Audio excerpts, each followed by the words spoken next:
They are saying no getting out. They are blocking us not to exit.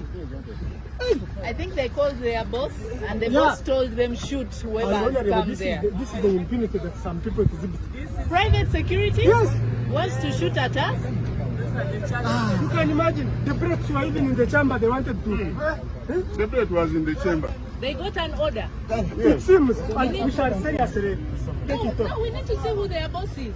Who is that to give orders to shoot us? Can you imagine the question instead? We are on duty. Twebaza Katonda ku lw'obulamu bwa Minister Fiona Nyamutoro okubanga busevinze.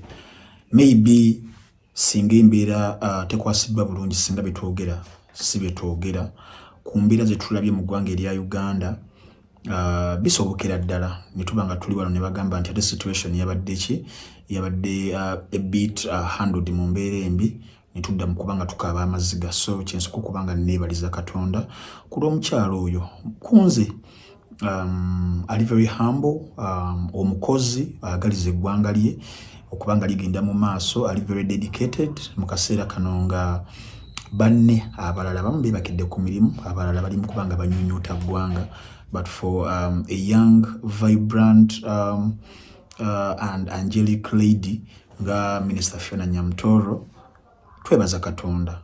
Kisoro district naddala mu industry y'okumining eyo tebadde nyangu nnyo eri run by abantu abali very highly dangerous okusinziira ku research gwe nzijanga nkola so kiteeka obulamu bwe at risk.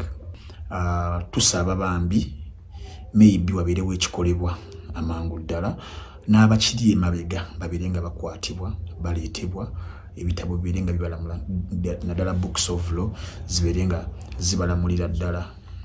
Eddie Kenzo ng'omuntu bambi aludde nga abonaabona n'omukwano bingi ebyamutuukako byetutayagala kubanga tuddamu naye Mukama n'amubikkako n'amuyamba nabeera nga amufunira omuntu oyo nga Minister Fiona.